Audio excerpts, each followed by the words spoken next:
Hello everyone. Back again with film recaps. In this video, I'm going to recap one of the horror thriller films from 2018, titled Primal Rage. Before we get to the storyline, I'd like to wish everyone a happy and great day.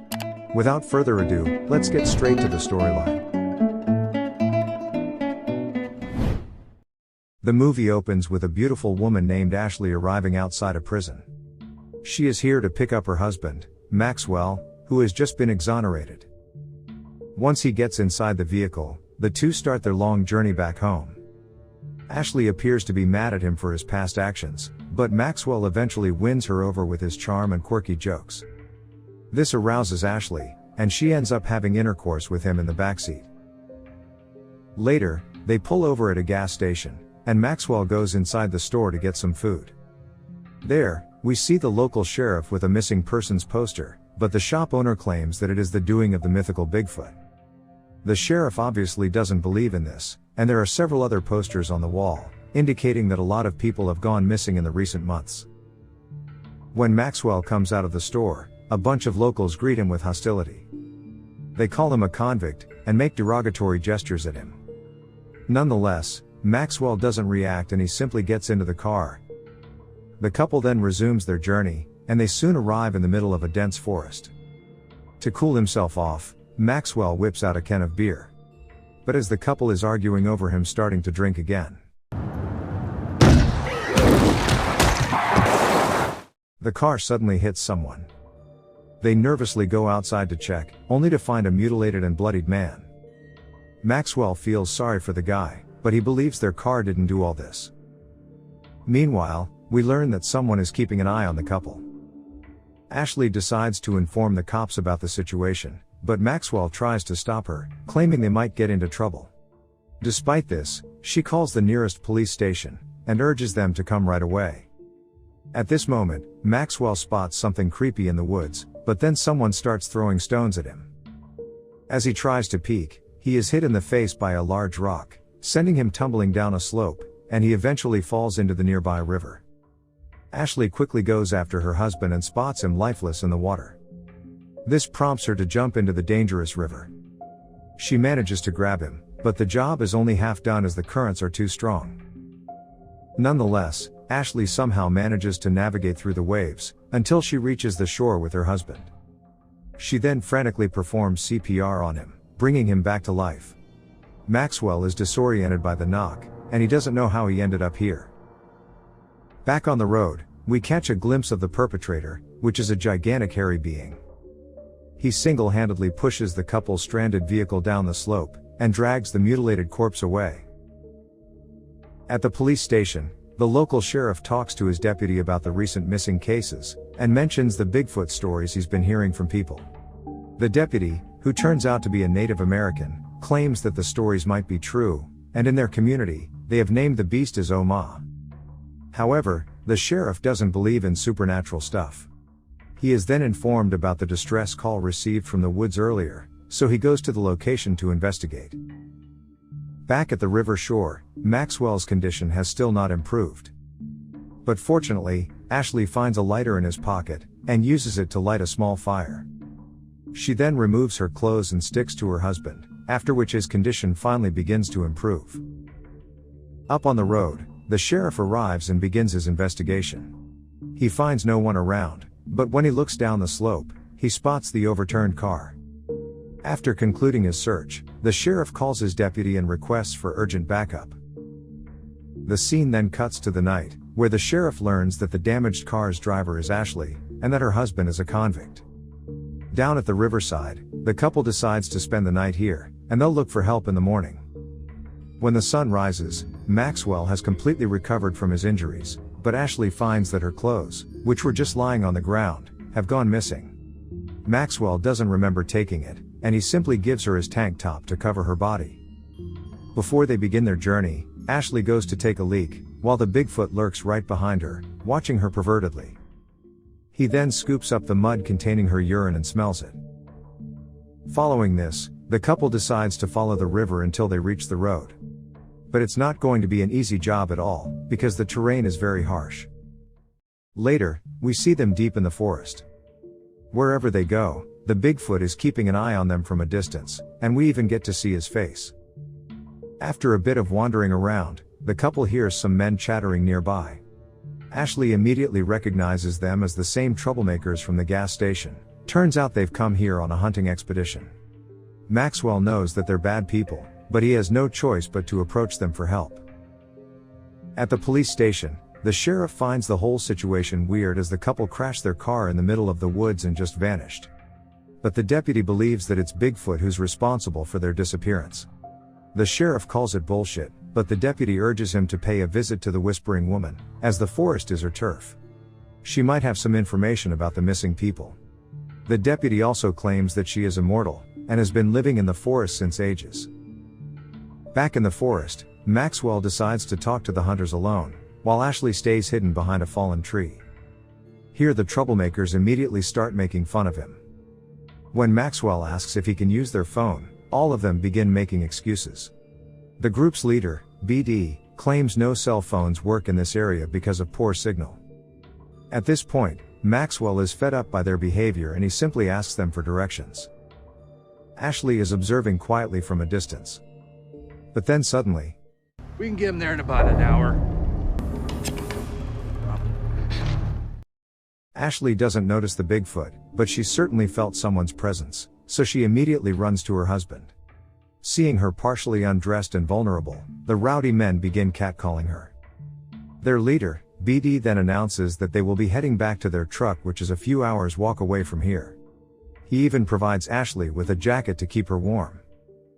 Elsewhere, the sheriff is at a garage, and he notices some claw marks on the couple's vehicle, making him realize that something's out there in the woods. Afterwards, the deputy reveals that an elderly Native American woman has been diagnosed with cancer, so the tribe is holding a traditional healing ceremony for her. The deputy suggests that they go and attend it for some enlightenment.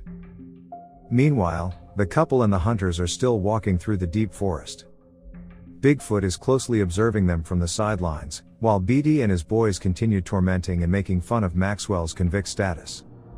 During this, one of the hunters named Gordy goes to take a leak, and rushes into the woods along with a friend.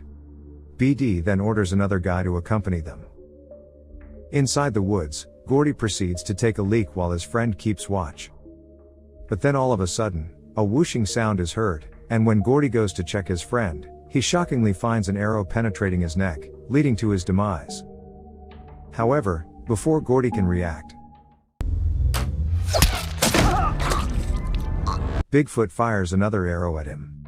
It goes straight through Gordy's neck and pins him against a tree. Then, the giant beast himself shows up and comes face to face with Gordy. He ultimately finishes the hunter off by brutally mashing his head like a potato. Soon, the third guy comes looking for his friends. He doesn't find them, but spots something running in the woods. Scared, he immediately brings out his gun, and tries to hide behind a tree, but Bigfoot finds him, and brutally decapitates his head with an axe. In the meantime, the remaining hunters are busy troubling the couple, while Ashley tries to defend her husband. Just then, one of the hunters inexplicably drops to the floor. The others are horrified to discover an arrow right through his face, and this prompts the group to quickly bring out their guns and prepare for combat. One of them spots the Bigfoot and starts firing at him, but none of his shots connect, while Maxwell urges his wife to go and hide somewhere else. A scared hunter abandons his comrades and makes a run for it. Unfortunately, the only hunter who has seen the Bigfoot ends up firing at his own friend. Here Bigfoot finally shows up and slits the armed hunter's throat. Ashley then returns to check on her knocked out husband, but this turns out to be a costly mistake. The creature goes after her and chases her through the forest. At one point, she hides in a ditch, where coincidentally the coward hunter is also hiding. Bigfoot eventually finds them, and he tears off the poor man's face. Up next, Ashley still tries to run away, but Bigfoot manages to catch her using his classic arrow, and take her with him. While returning, Bigfoot spots the unconscious Maxwell and prepares to finish him off. But before he can do so, he is shot in the arm by BD, who is still alive. The hunter tries to shoot again, but Bigfoot knocks him out, and takes both the humans to his shelter. That evening, a strange woman approaches Maxwell in the woods, loads him in her wheelbarrow, and takes him away. She is revealed to be none other than the Whispering Woman. She later brings Maxwell to her creepy-looking house, places the unconscious Maxwell on a bed, and begins treating him with her odd medication. Simultaneously, the sheriff and his deputy arrive at the indigenous healing ceremony, where several other people have gathered. Then, a priest starts chanting some prayers in his native tongue. The sheriff is soon given a sacred drink, which he reluctantly consumes, right when he begins hallucinating things. He sees his deputy with dark black pupils, almost as if he's been possessed, and he sees a dancing entity inside the tent, which freaks him out. The sheriff eventually loses it when he sees the priest removing the cancer out of the elderly woman's body, so he quickly goes outside the tent to catch a breather. At the same time, we are taken inside a dark cave, where Bigfoot has held the humans captive. There are also several deceased and mutilated corpses lying all around. Ashley pleads to be let go, but the beast has other intentions. First, he brutally stabs BD, and rips his heart out. Then, he approaches Ashley, tears off her clothes, and forces himself onto her. This finally reveals why he didn't kill her when he had the chance. Turns out he has a crush on her, or just wants to reproduce. The following morning, Maxwell wakes up in the cabin, and finds the sheriff next to him. The old man is now dressed as a Native American, and it appears he finally believes in all those superstitions. The sheriff reveals that Ashley has been kidnapped by Bigfoot, which is an ancient creature living in these woods. The Whispering Woman informed him that Bigfoot was shot in the arm and injured. This has made the beast vulnerable, so they stand a chance against him. The sheriff then proposes that they go save Ashley with weapons and fight him head on. They can't take guns though, as Bigfoot can easily smell gunpowder from a distance. Following this, the two prepare their hand weapons, and rub themselves with a strange substance to hide their scent. Here the sheriff cheekily takes his gun with him, but he makes sure to rub it with the same substance. As the two men make their way out, the Whispering Lady begins beating her drum, just like a battle cry. Back inside the cave, Bigfoot hears the noise and gets angry, so the beast heads out to confront the enemies. Once he's out of sight, Ashley tries to free herself. Since she was tied by an ape, it doesn't take her long to get free from her constraints. She grabs some guns lying inside the cave, puts on some clothes, and heads out. Meanwhile, the men reach the middle of the forest, carrying spears in their hands. The sheriff then orders Maxwell to rescue his wife, while he goes to deal with Bigfoot alone. As soon as they go their separate ways, the sheriff spots the presence of the beast. This frightens him, so he immediately ditches his indigenous spear and brings out his gun. But before he can take a shot, Bigfoot attacks him from behind, and bites his neck. Hearing the sheriff's screams, both Ashley and Maxwell rush to his location. She arrives first with a shotgun, and spots Bigfoot near his lifeless body. Ashley fires several rounds, but she misses each time. Seeing this, the Bigfoot ignores her and walks away to find the next enemy. After a while, Maxwell also arrives and the couple is relieved to see each other. But Ashley still has matters to take care of. So, she follows Bigfoot into the woods, and shoots him a couple of times. She then returns to her husband, and we can hear the beast crying out of agony. It is badly injured, but definitely not ready to give up. Realizing that they have just angered the beast, Maxwell urges his wife to run, while he distracts Bigfoot.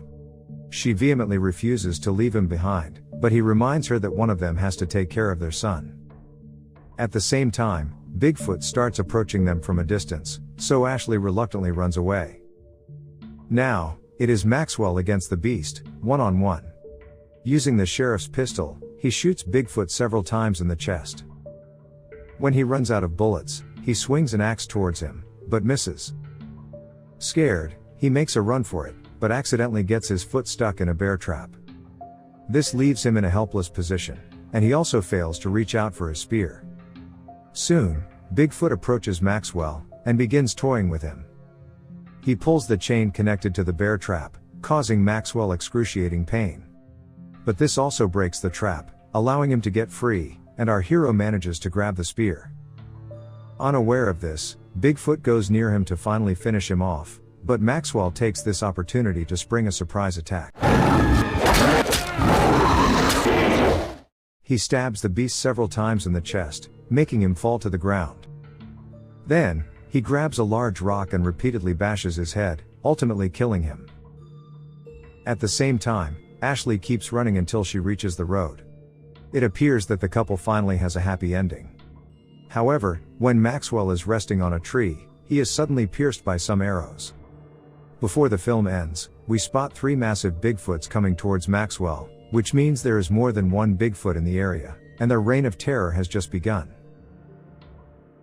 Okay guys, that's all the recap of Primal Rage 2018. Thanks for watching. See you again in the next video.